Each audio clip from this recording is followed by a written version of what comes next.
SIR এর আবহেই হাসনাবাদের বজ্রপোতা থেকে আগ্নেয়াস্ত্র এবং গুলি সহ একজনকে ধরল পুলিশ।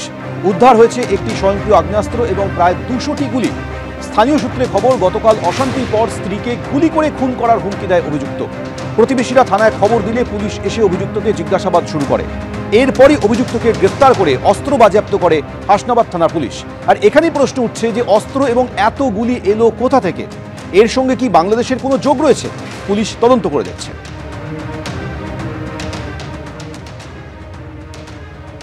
কিসমত আলী দফাদার বাড়ি হচ্ছে আমাদের বজ্রপোতা নোয়াপাড়া।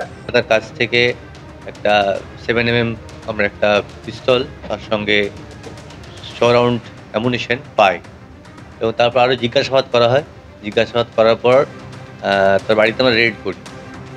রেড করার পরে সেখান থেকে আমরা 150 রাউন্ডস 12 গেজ 70mm যে অ্যামুনিশন সেটা পাই। সেটাকে বাংলায় আমরা ছড়রা বলি। 2012 সালে একটা ডাকাতি হয়, সে ডাকাতির সঙ্গে নিযুক্ত ছিলেন। এখন দেখা যাক যেগুলো ডাকাতির জন্য করেছিল না কিসের জন্য করেছিল, এটা পরবর্তী সময় আমরা তদন্তে পাবো। হাসনাবাদের বজ্রপোতার ঘটনা, যেখানে আগ্নেয়াস্ত্র এবং গুলি সহ একজনকে পুলিশ গ্রেপ্তার করেছে। উদ্ধার হয়েছে একটি স্বয়ংক্রিয় আগ্নেয়াস্ত্র এবং প্রায় 200টি গুলি। আর এখানেই প্রশ্ন উঠছে যে এই আগ্নেয়াস্ত্র এবং 200 গুলি সে পেল কি করে? সমীরণ পাল আমাদের প্রতিনিধি রয়েছে। সমীরণ, পুলিশ কি বলছে? হ্যাঁ দেখো, পুলিশ যেটা বলছে যে এই যাকে গ্রেপ্তার করা হয়েছে তার কাছ থেকে 7mm পিস্তল উদ্ধার হয়েছে এবং 6 রাউন্ড কার্তুজ উদ্ধার হয়েছে এবং তার পাশাপাশি 150 রাউন্ড কার্তুজ উদ্ধার হয়েছে। অর্থাৎ এই অস্ত্র সে কোথায় নিয়ে যাচ্ছিল সেটা জানার চেষ্টা করছে তদন্তকারীরা। এবং যেহেতু হাসনাবাদ ভারত বাংলাদেশ সীমান্তবর্তী, এর সঙ্গে সীমান্তের কোনো যোগ আছে কিনা সেটাও খতিয়ে দেখা হচ্ছে। এবং 150 রাউন্ড কার্তুজ, একটি 7mm আগ্নেয়াস্ত্র সহ তাকে গ্রেপ্তার করা হয়েছে মুরারিস্তা এলাকা থেকে হাসনাবাদের। এবং সেই হাসনাবাদ থেকে গ্রেপ্তার করে তাকে নিয়ে আসা হয়েছিল কালকে বসিরহাট মহকুমা আদালতে। আদালত তাকে 10 দিনের পুলিশ হেফাজতের নির্দেশ দিয়েছে। এত বিপুল পরিমাণে অস্ত্র এবং কার্তুজ কোথা থেকে পেল তা খতিয়ে দেখা হচ্ছে পুলিশের পক্ষ থেকে। সমীরণ, ধন্যবাদ। চিংড়িহাটা মেট্রো প্রকল্পের চলতে থাকা জট নিয়ে কলকাতা হাইকোর্টের মন্তব্য, খোলা মনে আলোচনায় বসুন, সমাধান সূত্র বেরোবে।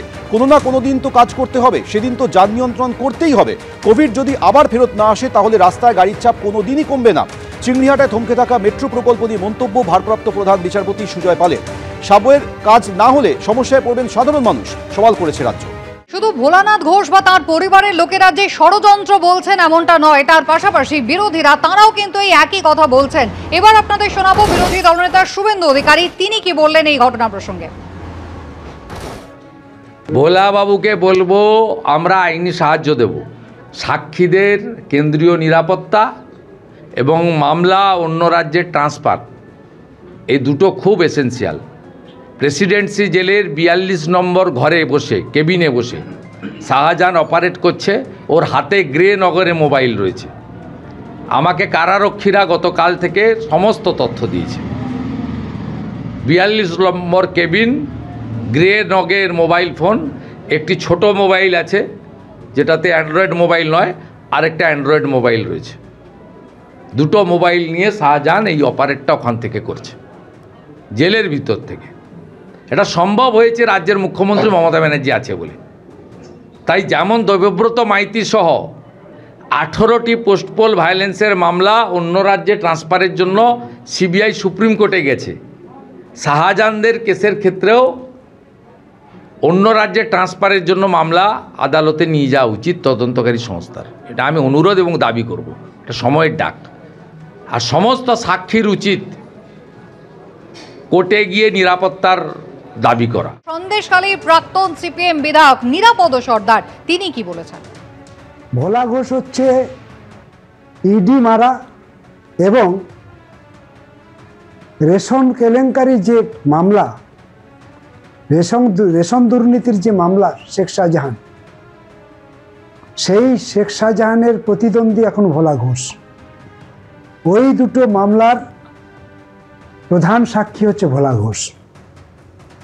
সুতরাং ভোলা ঘোষ যদি সাক্ষী দেয় তাহলে শেখ শাহজাহান কবে জেল থেকে বেরোবে কিংবা তার জামিন হবে, এটা তৃণমূলের কোনো নেতা মন্ত্রীরা বলতে পারছে না।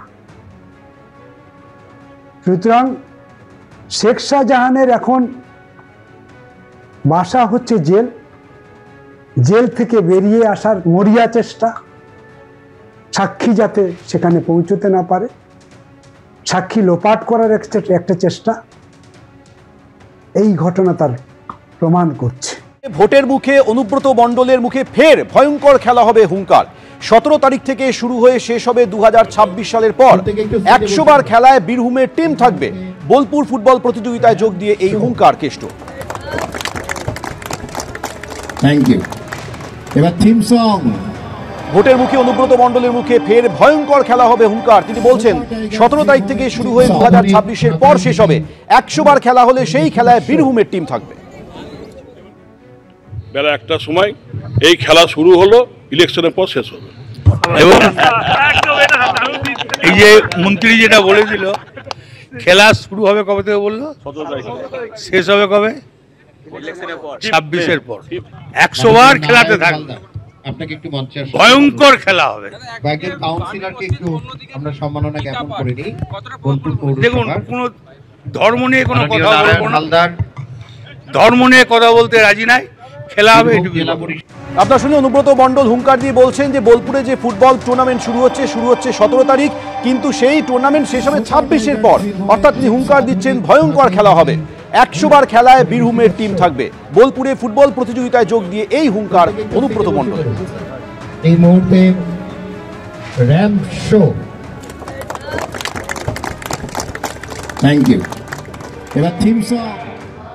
এবিপি আনন্দ, এগিয়ে থাকে, এগিয়ে রাখে।